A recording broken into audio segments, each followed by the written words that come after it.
हे mister मालिम is here. Imran Khan को PM की सीट से हटा दिया गया और अब उनकी जगह आ रहे हैं शहबाज शरीफ। और शहबाज शरीफ के आने से पाकिस्तान के ऊपर क्या असर पड़ने वाला है, किस तरह से ये मुल्क अब बर्बादी की तरफ जाएगा, मैं आज आपको ऐसे ऐसे फैक्ट्स बताऊंगा जिनको सुन के आपकी अकल दंग रह जाएगी और आप लोग थोड़ा सा सोचने पर मजबूर हो जाओगे कि भैया अब पाकिस्तान का बनेगा क्या।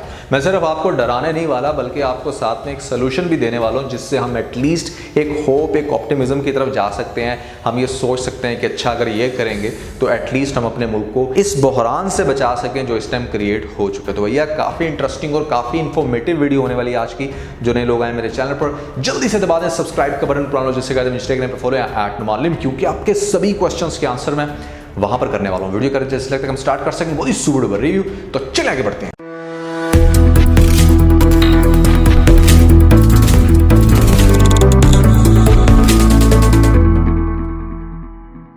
देखिए सबसे पहले मेरा आप लोगों से क्वेश्चन है कि ये जो शहबाज शरीफ, ये जो कल अब पीएम बनने जा रहा है, पीएम मोस्ट प्रॉब्ली बन चुका है एक किस्म का, आप देखोगे कि सबसे पहले वोटिंग होगी और फौरन से ये बंदा पीएम बन जाएगा। ये जो पीएम बनने जा रहा है ये कुछ अर्सा पहले तक क्या था, ये सीएम था, चीफ मिनिस्टर, और अब इसका बेटा चीफ मिनिस्टर बन रहा है, खुद ये बन रहा है पीएम। एक जनरेशन चल पड़ी है यहाँ पर नवाज शरीफ से, उसके बाद अब उसका छोटा भाई शहबाज शरीफ, और फिर यहाँ पर ये जो सीएम बना है, ये जो हमजा शहबाज है इसका बेटा, ये अब आगे जाके फिर पीएम बनेगा। फिर एक टाइम आएगा कि यहाँ पर मरीम नवाज पीएम बनेगी, और इस तरह से इनकी नस्ल दर नस्ल ये जनरेशन चलती जाएगी और ये अपने आप को पॉलिटिक्स के अंदर इन रखेंगे और अपने आप को, जैसे मरीम नवाज कहती हैं कि हम हुक्मरान हैं, तो ये आप लोगों के ऊपर हुक्मरान, आपकी नस्लें भी इनकी पूजा करेंगी। आप देखें इनके हुक्मरान रहने से या इनके पीएम सीएम रहने से क्या प्रॉब्लम है हमें। आखिर लोग जो कहते हैं कि भाई इमरान खान ने आखिर ऐसा क्या उखेड़ा कि जो इतनी ज़्यादा आवाम उसको सपोर्ट कर रही है, क्यों इनके इतना खिलाफ है, तो भाई बात यह है कि यहाँ पर ये जो बंदा कल बनने जा रहा है सीएम, इसके ऊपर अरबों डॉलर्स के करप्शन के केसेस चल रहे हैं। और इसका मकसद फिलहाल ये नहीं था कि भैया मैं पीएम बन जाऊँ और फौरन से यहाँ पर मुल्क की सारी हुक्मरानी मेरे पास आ जाए। इसका मकसद अपने केसेस को डिसॉल्व करना है,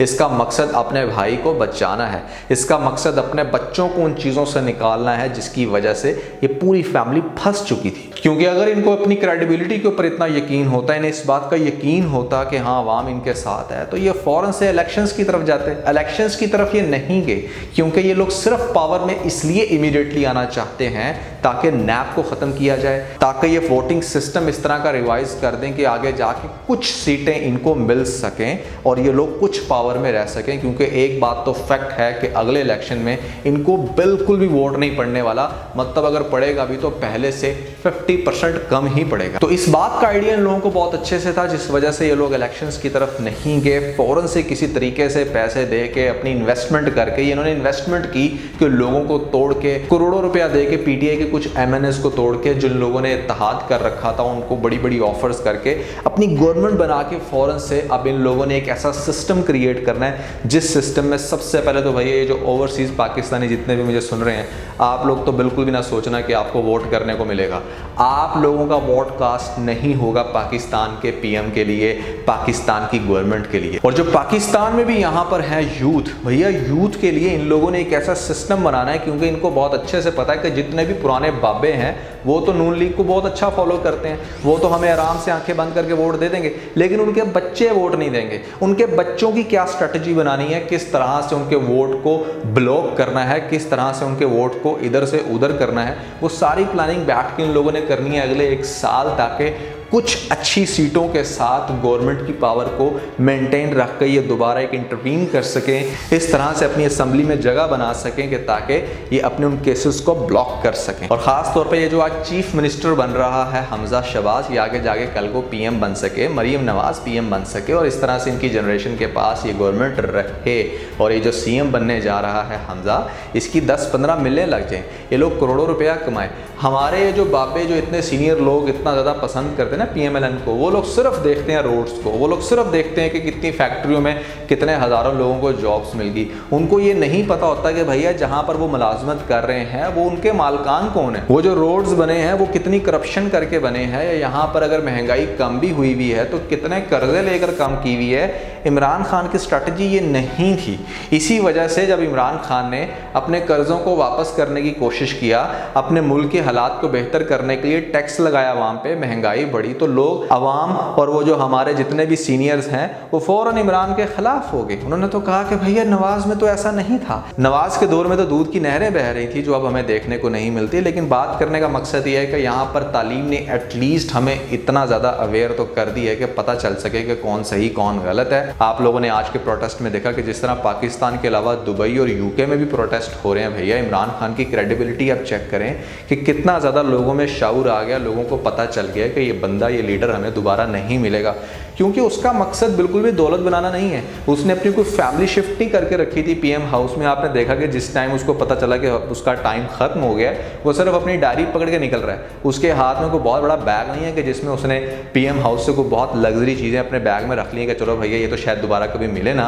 वो कोई भूखा इंसान नहीं है। उसका मकसद सिर्फ आप लोगों की खिदमत करना, आप लोगों को इस बहरान से किसी तरीके से निकालना था। अब उसने जो इतनी स्ट्रेटजीज करके रखी थी, जो उसने इतनी मेहनत करके रखी थी, आखिरी साल में उसने जितनी भी स्ट्रगल करके रखी थी, अब उसको जब लॉन्च करने का टाइम था, बहुत सारे प्रोजेक्ट्स अब कंप्लीट हो रहे थे और इमरान खान ने वो आप लोगों को दिखाना था कि ये देखो this is what we have done. अब उन सारी चीज़ों का क्रेडिट कौन लेके चली जाएगी? ये जो अब आने वाली हुकूमत है, नवाज शरीफ की गवर्नमेंट कहेगी कि देखो हम आए और हमने साल के अंदर ये सारा कुछ कर दिया। ये नहीं पता होगा कि भैया इसके लिए तो पिछले 3-3.5 साल से इमरान खान वर्किंग कर रहा था।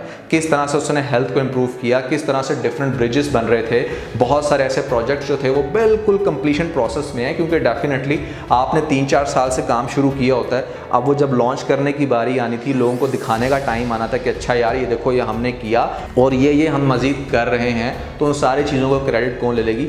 PMLN। खास तौर पे GDP को इम्प्रूव करने के लिए जिस तरह से उन लोगों ने स्टेप्स लिए थे, वो बहुत सारी अच्छी चीज़ें थी जिसकी वजह से मुल्क जो है वो अच्छी स्ट्रेंथ में अब जा रहा था और उसके रिजल्ट एक्सपेक्टेडली आपको अगले 6 महीने साल के अंदर ही देखने को मिलने थे। वो सारी चीज़ों का क्रेडिट अब कौन ले लेगी? PMLN। और आप लोगों को बिल्कुल भी इस बात का आइडिया नहीं होगा। बहुत सारे लोग कहेंगे कि मतलब यार इस गवर्नमेंट ने तो वाकई चमत्कार कर दिया, यहाँ पर आके साल के अंदर ही इतना सब कुछ कर दिया जो PM हमारा इमरान खान पिछले 3-3.5 साल में नहीं कर सका। तो एक तो मैं आप लोगों को इस चीज़ की अवेयरनेस देना चाह रहा था। दूसरे नंबर में मैं आप लोगों को ये समझाना चाह रहा था कि भैया अब आप ऐसा क्या कर सकते हो, किस तरह से हम अपने इमरान खान को रिकवर कर सकते हैं, फ़ौरन से उसको दोबारा पावर में ला सकते हैं। सबसे पहले तो आप लोगों ने जिस तरह से आज प्रोटेस्ट किया है पूरे पाकिस्तान में, दुबई में, यूके में, इस तरह से प्रोटेस्ट अब आपको तकरीबन हर रोज़ करना होगा। हर रोज़ घर से बाहर निकल के बताना होगा हमारी अदलिया को, हमारी मेन पावर्स को जिसमें हमारे जनरल्स भी आते हैं, सबको ये दिखाना होगा कि भैया किसके पास स्ट्रेंथ है, किसको पावर में आना चाहिए, ताकि ये लोग भी थोड़ा सा होश के नाखून लें और उस बंदे को सपोर्ट करें जिसको एक्चुअली में करना चाहिए। कभी संडे को और कभी रात के 12 बजे अगर सुप्रीम कोर्ट खुल के इतना ज़्यादा प्रेशर बिल्डअप कर सकती है तो ये सुप्रीम कोर्ट ही है जो इस चीज़ को बड़े अच्छे से दोबारा रिजॉल्व कर दे। इन लोगों के खिलाफ जो केसेस चल रहे हैं उनको भी हाईलाइट करके इनको सजाएं दिलवाए, सारा गंद साफ हो जाएगा, इमरान खान का रास्ता साफ हो जाएगा। तो ये डिपेंड करता है कि क्या हमारी अदलिया अब इस चीज़ को देखती है या नहीं, किस तरह से हमारी फ़ौज इसको टैकल करती है। उसको न्यूट्रल नहीं रहना पड़ेगा क्योंकि जैसे इमरान खान कहता है ना कि न्यूट्रल तो जानवर होता है। सो अब हमारी फ़ौज को भी कुछ ना कुछ सोचना होगा कि मुल्क को सलामत रखने के लिए उसको किसकी तरफदारी थोड़ी बहुत करनी पड़ेगी। क्योंकि ऐसा नहीं हो सकता कि ये इतने बड़े बड़े इदारे चुप करके बैठे रहें और यहाँ पर इमरान खान का साथ देने के बजाय उल्टा उन लोगों का साथ दें जो उसके खिलाफ हैं, जो उसकी गवर्नमेंट को गिराना चाह रहे हैं या जो उसको पावर में नहीं देख रहे, तो फिर तो यहाँ पर काम नहीं बनने वाला। तो आप लोगों के डेली निकलने से, आप लोगों के डेली प्रोटेस्ट करने से एटलीस्ट ये मैसेज ज़रूर जाएगा कि अगर हम इनको फ़ौरन से पावर नहीं दे सकते या PMLN के खिलाफ केसेस को ओपन नहीं कर सकते तो एटलीस्ट ये डिसीजन ज़रूर आ सकता है कि भाई मुल्की हालात को देखते हुए अदालत ये फैसला करती है कि मुल्क के अंदर जल्द से जल्द इलेक्शन करवाए जाएँ, क्योंकि जितनी जल्दी इलेक्शंस होंगे उतनी जल्दी दूध का दूध पानी का पानी हो जाएगा। और यहाँ पर PMLN को इतना मौका नहीं मिलेगा कि वो अपने खिलाफ नैब को ख़त्म कर सके, यहाँ पर केसेस को डिसॉल्व कर सके, यहाँ पर ओवरसीज़ के वोट को कास्ट करने की जो पावर है वो ख़त्म कर सके, हमारे इंटरनल इलेक्शंस के निज़ाम को दरम बरम करके अपने आप को जितवाने की जो इन लोगों ने कोशिशें करनी हैं वो कर सके। इन सारी चीज़ों से हम अपने मुल्क को तभी बचा सकेंगे अगर हम रोज़ निकल के रोज़ प्रोटेस्ट करके अपने आईके को वापस लेकर आएँ और दोबारा से इंतखाबात की तरफ लेकर जाएँ। और जितनी जल्दी इलेक्शंस होंगे उतनी जल्दी उस बहरान से निकला जा सकता है। ये मैं आप लोगों को समझाना चाहता था। अगर आप लोगों की इस बारे में कोई मज़ीद सजेशन है, कुछ आप लोग रेकमेंड करना चाहते हो तो ज़रूर मुझे कमेंट सेक्शन में बताइएगा। मैं इस टॉपिक के ऊपर हो सकता है कि अगले 1-2 महीनों में मज़ीद वीडियोस बनाऊं और अपनी ऑडियंस को एटलीस्ट अवेयर करने की कोशिश करूं कि आप लोगों को इस सिचुएशन के अंदर क्या करना चाहिए। तो आज के बस इतना ही। अगर आपको इस वीडियो के अंदर कोई एक पॉइंट अच्छा लगा तो आप इस वीडियो को लाइक जरूर कीजिएगा। अपने दोस्तों के साथ ज़्यादा से ज़्यादा वीडियो को शेयर करने की कोशिश करें, स्पेशली उन दोस्तों के साथ जो इमरान खान के बहुत बड़े फैन है। वीडियो चलेगी तो सब्सक्राइब बटन के ऊपर जरूर क्लिक कीजिएगा और कमेंट सेक्शन में मुझे अपना फीडबैक देना मत भूलिएगा। और ये सारे काम करने के बाद आप बेल आइकन प्रेस कर लीजिएगा ताकि लेटेस्ट अपडेट आप लोगों को सबसे पहले मिल सकें। इसके साथ ही ना बहुत सारा ख्याल रखें। Stay motivated and God bless you.